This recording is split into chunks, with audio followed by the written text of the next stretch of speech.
오늘은 우리 가족들끼리 모였기 때문에요. 또 우리 담임 목사님이 안 계시는 자리이기 때문에요. 제가 조금 어렵고 불편한 이야기를 함께 나누고자 합니다. 제목은 공공성이 흐르게 하라입니다. 아모스를 먼저 소개할게요. 아모스는요, 솔로몬 왕이 죽고 이스라엘이 남유다와 북이스라엘로 나눠진 그 시대에 남유다에서 태어났습니다. 그는 뽕나무를 재배하던 농사꾼이었죠. 땅이 많았기 때문에 뽕나무를 재배한 걸로 봐서는요, 그가 부자였던 것 같습니다. 그리고 그는요, 목자였어요. 목자라는 것은요, 양떼가 아주 많았다는 거죠. 그의 삶이 넉넉해 보입니다. 아모스를 읽다 보면은요, 그가 달변가에 해박한 지식을 가진 사람임을 우리가 짐작할 수 있습니다. 경제적으로는 부자였고요, 배운 사람이었습니다. 사는 것에 부족함이 아쉬운 것이 없는 사람이었습니다. 그런 그가 편안하게 살 수 있는데도요, 북이스라엘, 그 당시에는요, 지금처럼 KTX가 있었던 것도 아니고 자가용이 있었던 것도 아니고요, 다른 나라를 간다는 것은 굉장히 불편한 일이었는데 아무도 반기지 않는 이 북이스라엘을 찾아갑니다. 북이스라엘, 그 땅은요, 지금으로부터 주전 780년 전, 거의 3000년 전이죠. 여로보암 2세가 다스리고 있었어요. 경제적으로는 포도주와 곡식을 팔아서 큰 부자들이 생기기 시작했습니다. 그 부자들은요, 지금 부자들 못지않게 살았어요. 얼마나 사치스러운 생활을 했는지요. 더운 여름이 되면은요, 시원한 곳에 별장을 짓고 살았고요. 요즘처럼 추운 날씨에는요, 따뜻한 남쪽에 별장을 짓고 살았어요. 그리고 그 별장에는요, 외국에서 수입한 아주 비싼 제품, 요즘으로 말하면 명품들, 상아, 도자기들이 가득 찼죠. 그런 부를 누렸던 사람들은요, 고위 공무원들, 특정 무역 상인들, 지방 유지들, 종교 지도자들이었습니다. 고위층들은요, 가난하고 힘없는 백성을 무시했습니다. 재판관들은요, 고통받는 백성들을 법으로 보호해 주지 않았습니다. 한 집안의 아버지와 아들이요, 그 집안에서 일하는 여종을 성적으로, 상습적으로 유린했습니다. 사회를 유지하는 도덕, 윤리가 힘을 잃어가던 시대였습니다. 그럼 대다수의 백성들은 어떻게 살았을까요? 소작농이었고요. 많은 세금을 내야 했습니다. 작황이 좋지 않거나 가뭄이 들잖아요. 그렇다고 해서 세금을 깎아주지 않았어요. 세금을 내지 못하면은요, 그나마 가지고 있던 땅을 팔아야 했고요. 하루 일해서 하루 먹고 사는 일용직이 되어야 했습니다. 그나마도 힘들면은요, 자신을 종으로 팔아야 했습니다. 부자는 더욱 부자가 되고 가난한 사람은 더욱 가난해지는 그런 시대였습니다. 우리 본문 아모스 5장 18절에서 18절, 20절 우리 함께 한번 다시 읽어볼까요? 우리 함께 읽어보겠습니다. 시작. 화 있을진저 여호와의 날을 사모하는 자여, 너희가 어찌하여 여호와의 날을 사모하느냐? 그날은 어둠이요 빛이 아니라 마치 사람이 사자를 피하다가 곰을 만나거나 혹은 집에 들어가서 손을 벽에 대었다가 뱀에게 물림 같도다. 아멘. 20절. 여호와의 날은 빛 없는 어둠이 아니며 빛남 없는 캄캄함이 아니냐라고 이렇게 아모스가 이야기를 합니다. 삶이 고단했던 이스라엘 사람들은요, 희망이 하나 있었는데 그것은 뭐냐면요, 여호와의 날이 되면, 승리의 날이 되면 지금 이 고통에서 내가 벗어날 거야. 나도 가난에서 벗어날 거야. 나도 잘 살 수 있을 거야. 나는 하나님이 세상을 정복하는 그날만을 기다려 라고 생각했어요. 그런데 아모스가요, 우리말에는 화 있을진저 라고 번역했는데요, 이 말을 우리말로 더 정확하게 표현하면 이런 말입니다. 아이고 아이고 아이고, 여호와의 날이 되면 죽었네. 어떤 사람이 길을 가다가 사자를 만났어. 사자를 피해서 겨우겨우 도망가서 어휴 살았다 하는데 곰을 만난 거야. 혼비백산이 되어서 집으로 도망가서 현관문을 닫고 휴 살았다. 벽에 손을 짚는 순간 벽에 있던 독사에게 손이 물리고 말았어요. 여호와의 날은 결코 피할 수 없어. 죽음을, 절망을 피할 수가 없어. 그날은 반드시 오고야 말 거야. 여러분, 우리도 비슷하죠. 우리는 예수님이 오시는 날을 소망하고 살아갑니다. 예수님이 다시 오시는 날은 어떤 날인가요? 당연히 슬픔이 없어지고 고통이 사라지는 날, 기쁨의 날, 구원받는 날이라고 우리는 추호도 의심하지 않습니다. 그런데 예수님이 오시면은요, 교회가 심판받고 멸망당할 수 있다라고 오늘 이야기하고 있습니다. 아모스 5장 21절 이렇게 이야기합니다. 내가 너희 절기를 미워하며 멸시해. 이스라엘에서 대표적인 절기가 3가지가 있는데요. 노예에서 해방된 날을 기념하는 유월절, 그리고 구별된 삶을 살겠다고 기념하는 무교절, 그리고 40년 광야 생활을 보호해 주시고 보살펴 주신 은혜에 감사해서 지키는 초막절이 그 대표적인 절기이죠. 미워하고 멸시한다는 표현은요, 성경에서 이곳 한 곳뿐이 나오지 않습니다. 하나님께서요, 이렇게 요즘 말로 이렇게 얘기하는 거예요. 정말 싫어. 내가 너희 절기를 정말 싫어해. 아모스 5장 21절에 너희 성회를 기뻐하지 아니하나니.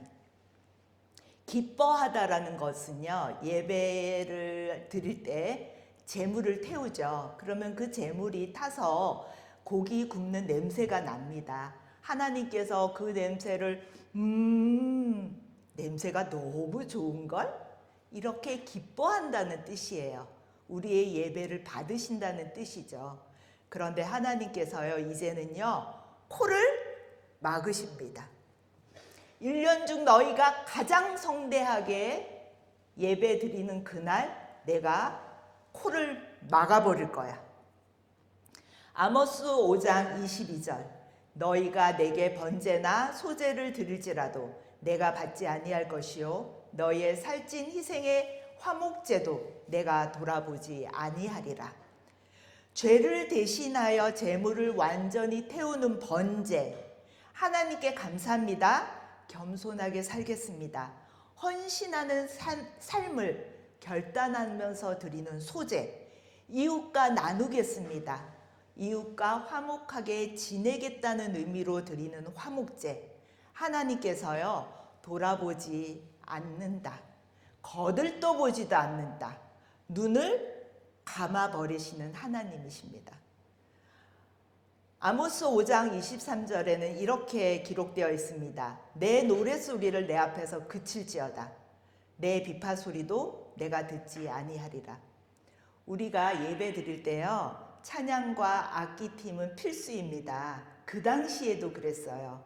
그런데 하나님께서 악기 소리와 비파 소리 아름답게 들으시는 것이 아니라 전쟁할 때 수없이 많은 군사들이 고함을 지르죠. 북을 치고 고함을 지르고 와 싫어. 소음이야. 내가 너희들 소리, 찬양 소리, 악기 소리 듣고 싶지 않아. 노래 잘하는 가수와 프로 연주자가 아니라서 하나님께서 우리의 악기 소리와 찬양을 거부하시는 걸까요? 하나님께서는요, 내가 기뻐하지 아니하나니 코를 막으시고요, 내가 돌아보지 아니하리라 눈을 감으시고요, 내가 듣지 아니하리라 귀를 막으십니다. 이집트에서 종되었던 이스라엘을 구원하신 이유는요, 하나님이 우리를 구원하시는 딱 한 가지였죠. 그것은 예배자로 부르셨기 때문입니다. 예배드리기 위해서였습니다. 그런데 그 예배의 자리가, 이 예배의 자리가 기쁨의 자리가 아니라 하나님을 고문하는 자리가 되어버렸습니다. 아이러니하죠? 저는 이렇게 생각했습니다. 하나님은 언제나 내가 예배의 자리에 나오길 인자한 모습으로 기다리고 계신다. 일주일을 바쁘게 살다 보니 어느새 주일이네. 예배 드릴지 말지는 항상 제가 결정하는 거죠. 그래도 난 믿음이 있으니까, 난 목사니까 예배를 빠질 순 없지. 예배 시간에 늦지 않으려고요, 알람을 맞춰놓고 일어나서 준비를 합니다. 옷도 정갈하게 입고 헌금도 꼭 준비합니다. 예배 시간에는요, 핸드폰을 끄고 예배에 집중합니다. 찬양도 하고 또 기도도 하고 설교에 집중도 합니다. 예배 시간이 끝나면 예배 끝났네, 예배에 빠지지 않고 예배 드린 나를 하나님은 아마 나를 기특하게 여기실 거야. 그치, 대호야? 그렇게 생각을 합니다. 그런데 하나님은요, 그런 나의 예배를 거절하고 괴로워하시고 그렇다고 생각하니까 무척 당황스럽습니다. 하나님께서는 지금 우리가 드리는 이 예배를 어떻게 받으실까요? 아모스 5장 24절, 우리 다 함께 읽어볼까요? 24절입니다. 오직 정의를 물같이 공의를 마르지 않는 강같이 흐르게 할지어다. 오직 정의를 물같이, 정의를 마르지 않는 강같이 흐르게 할지어다. 정의와 공의는요, 한마디로 말하면 공동체의식, 연대의식, 공공성을 말합니다. 예배를 통하여 하나님의 임재를 경험한 사람의 마음에는요, 이웃이 보인다는 거죠. 이웃이 형제로 보인다는 겁니다. 서로를 책임지는 연대의식이 생긴다는 겁니다. 모두의 이익을 생각하는 공공성을 가지게 된다는 것입니다. 이것이 공의와 정의입니다.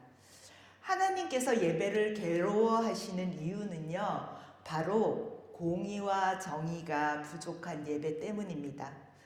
공동체의식, 연대의식, 공공성은요, 하나님께서 끊임없이 강조하시는 말씀입니다. 예수님도요, 그 삶을 몸소 실천하셨죠.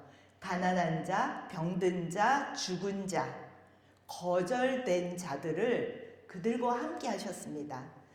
현재 교회는요, 치유, 구원, 전도는 강조하고 있지만요, 상대적으로 공동체, 연대의식, 공공성을 잊어버리고 있는 것은 아닌가. 나의 하나님만 생각하고 드리는 예배, 그 예배는 하나님을 화나게 하는 예배, 하나님과 상관없는 예배, 하나님이 싫어하는 예배라고 말씀하고 계십니다. 여러분, 여러분의 그 이웃의 범위는 어디까지이신가요? 하나님의 임재를 경험하고도 아직도 나만 보이십니까? 하나님을 경험하고, 그래, 내 형제 자매, 내 혈육까지가 내 이웃이지, 내가 이익을 나눌 수 있어, 이렇게 생각하십니까? 고향 사람, 또 나에게 이익이 되는 사람, 관심사가 비슷한 사람, 그 사람들이 내 이웃인가요? 하나님은요, 이 세상 모든 사람이 우리의 이웃이라고 말하고 있죠. 바울은 이상적인 교회를 머리 대신 예수님과 지체로 모인 성도가 한 몸이 되는 것을 이상적인 교회라고 교회라고 했는데요. 몸에서 가장 중요한 부위가 어디일까요? 보통 가장 중요한 부위가 몸에서 어디일까요? 머리가 중요한가요? 심장이 중요하죠. 그러면 발은 안 중요할까요? 손은요? 입은 안 중요할까요? 가장 중요한 곳은요, 아픈 곳입니다. 내 몸에서 가장 중요한 곳은요, 지금 아픈 곳이 가장 중요합니다. 가정에서도요, 가족이 한 몸이 되는 것이 가장 이상적인데요. 가족 중에 가장 연약한 사람, 가장 아픈 사람, 그가 가장 소중한 사람입니다. 사회에서도 마찬가지입니다. 사회에서 공공성이 잘 유지되는 사회는요, 약자가 얼마나 잘 보호되고 있는가. 사회에서 가장 중요한 사람을요, 보통 우리는 대통령, 또 사회 대기업 회장, 왜냐하면 돈을 많이 벌어야 하니까 그렇게 생각합니까? 요즘은 아이돌 스타, 목사가 가장 중요할까요? 아닙니다. 사회에서도 가장 약한 사람, 그 사람이 가장 소중합니다. 이스라엘에는요, 두 종류의 강이 있는데요. 우기 때는 강물이었다가 건기가 되면 말라버리는 와디라는 강이 있고요. 또 우리나라 그 계곡물처럼 1년 12달 사시사철 끊임없이 흐르는 강물이 있습니다. 여기서 하나님께서 공의와 정의를 강같이 흐르게 하라는 그 말은요, 1년 12달 마르지 않고 흐르는 그 강을 말을 합니다. 멈추지 않고 힘차게 흐르라고 말을 하고 있습니다. 몸에는요, 피가 흐릅니다. 피는 노폐물, 그리고 영양소, 산소를 번갈아 가면서 끊임없이 움직이지요. 만약에 피가 멈추는 부위가 있습니다. 손이 손끝에서 멈췄어요. 손목에서 멈췄어요. 그러면 손은 어떻게 될까요? 손은 어떻게 될까요? 곧 썩어버리고 죽어버립니다. 마찬가지죠. 공의와 정의가, 공공성이 우리 사회에서 끊임없이 흐르지 못하고 막혀버리는 부분이 있다면 우리 사회는 썩고 죽어버리는 사회가 될 것입니다. 그럼 이제 이 정도 되면 우리 대우나 젊은 친구들은 헷갈리죠. 그러면 예배가 중요하지 않다는 거야? 그러면 공공성만 실천하면 된다는 거야? 하나님은요, 공공성이 우리 삶의 신앙의 기본이다. 공공성이 더 중요하다라는 것을 오늘 강조하고 있는 겁니다. 그리고 그러면 예배 안 드리고 공공성만 실천하면 사회에 그 활동가로만 살아가면 되는 건가? 그렇지 않죠. 예배는요, 하나님을 만나는 자리입니다. 그 하나님을 만날 수 있는 자리는 예배이기 때문에 예배가 중요하지 않다는 것이 아니라 예배자는 이웃과 함께하는 삶, 소외된 이웃, 약한 이웃과 나누는 삶을, 그 삶이 있어야 한다는 것을 강조하는 거죠. 행복한 우리 교회 성도님들, 하나님이 내 아버지가 되십니까? 예수님이 구원자이십니까? 그럼 하나님이 기뻐 받으시는 예배가 되려면 어떻게 해야 될까요? 가정에서나 교회에서나 사회 속에서 소홀히 여겼던 공공성을 실천하시기 바랍니다. 아모스 5장 25절 26절은 이렇게 이야기합니다. 이스라엘아, 너희가 40년 동안 광야에서 희생과 소제물을 내게 드렸느냐? 너희들 40년 동안 광야에 살 때는 나에게 제사 드리지 않았어. 예배 드리지 않았어. 그때는 춥고 배고팠지. 그래도 나와 재물이 없어도 예배가 없어도 나와 잘 지냈잖아. 우리 얼마나 행복했니? 이 세상 모든 것이 내 것인데 내가 너희들에게 예배를 요구하는 것이 재물 때문일까? 헌금이 필요해서일까? 그렇지 않아. 여전히 예배만 드리면 하나님께서 나를 믿음 있다고 보실까요? 많이 헌금 드리면 하나님이 기뻐하실까요? 27절에 하나님께서 이렇게 말씀하십니다. 우리 27절 함께 읽어보겠습니다. 내가 너희를 다메섹 밖으로 사로잡혀 가게 하리라. 그의 이름이 만군의 하나님이라 불리우는 여호와께서 말씀하셨느니라. 이스라엘은요, 예배를 거부하는 이유를 알고도 고치지 않았어요. 연대의식을 가지고 공동체를 돌보고 공공이익을 나누는 삶을 살기 위해 노력하지 않았습니다. 도움이 필요한 사람을 돕지 않았습니다. 잘못된 구조도 고치려고 노력하지 않았습니다. 그래서 결국 아모스의 예언대로 나라는 망했고요. 현재 아시리아 지역인 다메섹 땅을 넘어서 포로로 끌려가고 말았습니다. 포로의 땅은요, 예배 드릴 수 없는 땅, 하나님께 다가갈 수 없는 땅, 약속의 땅에서 거부된 그러한 삶을 살게 되었습니다. 제가 몇 주 전에요, 버스를 타고 또 전철을 환승하고 걸어서 시내 맛집을 찾아갔습니다. 음식을 기다리는 줄이요, 10m 이상 길게 늘어서 있었어요.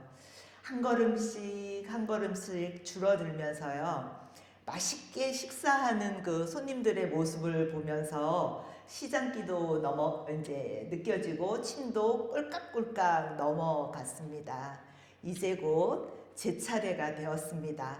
그런데 바로 제 앞에서요, 재료 소진 이렇게 종이가 붙어 버렸습니다. 맛집이 저를 거부하는 순간이었습니다. 이 정도 거절은요, 애교죠. 사실 거절감은 참 감당하기 힘든 감정입니다. 왜냐하면 아담이 에덴 땅에서 범죄하고 쫓겨났죠. 에덴 땅에서 거절된 거죠. 그리고 나서 우리 인간들은요, 본능적으로 알아요. 아, 하나님께 거절당하면 사는 게 피곤하다. 고난과 고통이 끊이지 않는다. 우리가 기도가 응답이 되지 않으면 왜 힘들어합니까? 하나님이 내 기도를 거절하시는 거 아니야? 하나님이 나를 거부하시는 거 아니야? 내가 뭐 잘못됐나? 우리는 그래서 그 거절감에 굉장히 힘들어합니다. 그런데 성경을 보니까요, 가인도 하나님의 예배를 거절받고는 동생을 살인하죠. 다윗도 그가 바울 왕에게 거절당하자 어떻게 했죠? 도망자 신세가 됐는데요, 미친 척하면서 죽을 뻔했습니다. 예수님도요, 하나님 앞에 십자가에서 거절당해서 돌아가셨습니다. 거절은요, 저희도 힘들지만 하나님께도 무척 힘든 감정이 분명합니다. 하나님께서 예배를 거절하시는 이유는 우리가 잊고 있는 기본이 되는 그 공공성을 회복하라는 거죠. 부자와 나사로 이야기가 있습니다. 부자는요, 죽어서 지옥을 가고 거지 나사로는 죽어서 아브라함의 품에 안겼는데요. 왜 부자는 지옥을 가고 왜 나사로는 천국에 갔는지 성경에 그 이유는 나와 있지 않아요. 그러나 누가복음 16장 25절에 이렇게 나와 있습니다. 부자는 살아서 좋은 것을 받았고 나사로는 살아서 고난을 받았습니다. 부자는 살아서 좋은 것을 누렸지만 나사로와 나누지를 않았습니다.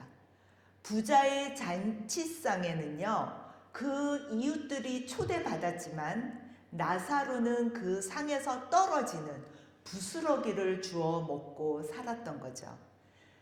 거지 나사로는 부자의 이웃이 아니었던 것입니다. 어떤 사람이 강도를 만났습니다. 옷이 거의 벗겨졌습니다. 매맞고 거의 죽게 되었습니다. 예배 전문가였던 제사장 레위인이요, 이것을 보고 피하여 지나갑니다. 그런데 어떤 사마리아인은요, 그 사람을 불쌍히 여겨서 다가가서요, 상처를 치료하고 싸매고 치료 비용을 지불합니다. 그 당시에 옷은 신분을 상징했기 때문에 옷이 벗겨졌다는 것은요, 그 사람이 부자였는지 가난한 사람이었는지 높은 사람이었는지 가난한 사람이었는지 알 수 없다라는 의미입니다. 그가 거반 죽게 되었다는 것은 그가 어떤 지역에서 태어났는지, 어떤 종교인인지, 어떤 이념을 가졌는지 알 수 없다라는 거죠. 그런데 사마리아 사람은 도왔습니다. 이웃을 내 몸과 같이 사랑했습니다. 저와 여러분은 강도 만난 자였습니다. 그런데 거반 죽게 되었을 때 예수님을 만났죠. 그 은혜 받은 성도는 내 옆에 있는 사람이 신앙, 이념, 생각, 피부색이 달라도 거부하거나 내치지 않습니다. 교회는 강도 만난 자의 이웃이 되어 살면서 예배 드리는 곳입니다. 공공성을 흐르게 하는 곳입니다. 교회에도 공공성이 필요해요. 공공성이 없으면 어떻게 될까요? 우리가 늘 뉴스에서 자주 보는 교회 세습 문제, 그리고 교회 헌금의 부당 사용 문제, 이런 것들이 뉴스거리가 되는 거죠. 우리는 복을 좋아합니다. 복에도요, 공공성이 필요합니다. 복의 공공성이 빠지면 어떤 복이 되냐면요, 우리가 염려하는 기복신앙이 됩니다.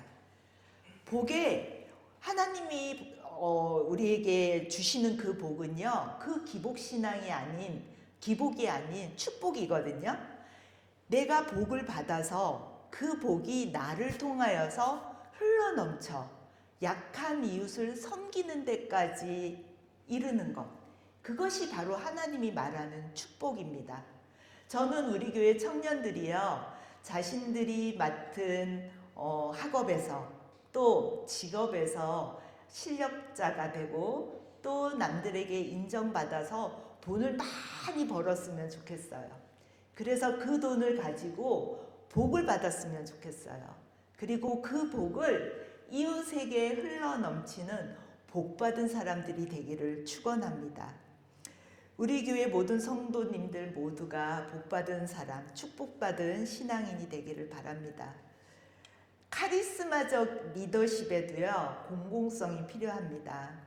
이것이 없으면은요, 독선, 아집, 권위주의, 독재가 되죠. 요즘 우리가 뉴스에서 매일 보고 있는 공권력을 함부로 남용해서 재판을 받고 있는 전 대통령의 모습, 다른 나라 이웃 대통령을 함부로 끌고 와서 자국의 이익을 취하는 대통령의 모습을 보면서 우리는 어떤 마음이 듭니까?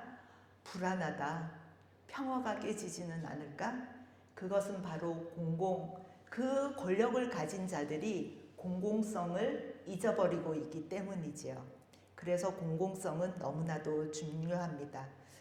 남유다 사람 아모스는요, 하나님의 말씀을 잠시 귀닫고 못 들은 척 했다면 고향에서 아마 호의호식하면서 편안한 삶을 살 수 있었습니다. 북이스라엘에 가면은요, 오늘 이 말씀을 너희들 죽어, 너희들 망해, 너희들 포로로 끌려갈 거야 라고 이야기하면 누가 듣기 좋아할까요? 아마 쫓겨났을지도 몰라요. 그 쫓겨날 것을 각오하고 아모스는 찾아갑니다. 그것이 바로 공공성의 영성입니다.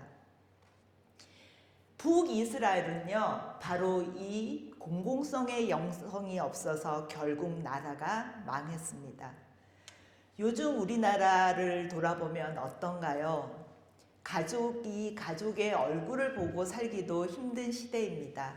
가족의 생계를 유지하고 책임지던 시대에서요, 나 혼자 먹고 살기도 버거운 세상이 되었습니다. 부자들은요, 자고 일어나면 자기 돈이 얼마가 더 불어났는지 계산이 안 된대요. 보통은 우리는 어떻게 살죠? 한 달 살이 인생이라고 하지요.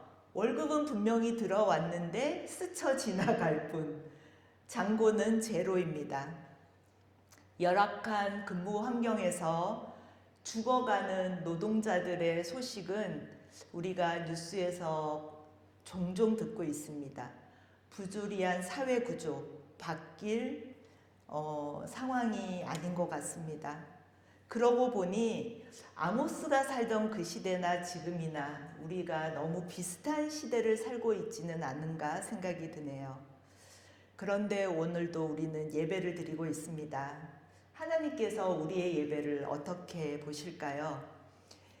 저는 그 서장훈 선수가 나오는 백만장자 프로를 자주 보는데요. 거기에는 요즘 시대에 성공한 부자들이 이렇게 나와요. 그런데 제가 그 공통점을 이렇게 보면서 한 가지 공통점을 찾았는데요. 그림을 잘 그리는, 정말 중국에서도 탐내는 그런 화가가 있어요. 그런데 그 화가가 돈을 마다하지 않고 지금 경주에서 그림을 그리고 있어요. 그 사람이 지금 그림을 그리는 이유는 단 한 가지입니다. 어마어마하게 큰 그림을 그려요. 서장훈 씨가 묻더라고요. 왜 이렇게 큰 그림을 그리냐? 조그만 거 그려서 나도 하나 사왔으면 좋겠다. 그랬더니 그 사람이 그렇게 말을 합니다. 조그맣게 그리면 다 자기 안방에다가 갖다 걸어놓는데요. 자기만 본대요. 그래서 모든 사람들이 볼 수 있도록, 집에는 갖다 걸어놓을 수 없도록 큰 그림을 그린다는 거예요. 모든 사람들이 볼 수 있게 그림을 그린다는 거예요. 또 조경을 하는 자매가 나왔어요. 그분들이 어마어마하게 돈을 버는데요.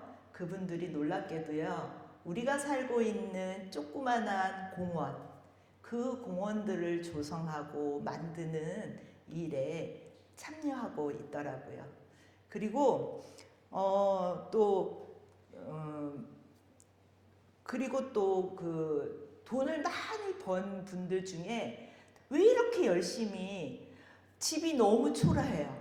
그렇게 큰 회장님이신, 큰 돈을 벌고 부자신데 집은 우리가 살고 있는 집처럼 조그맣고 살림살이도 너무너무 소박해요.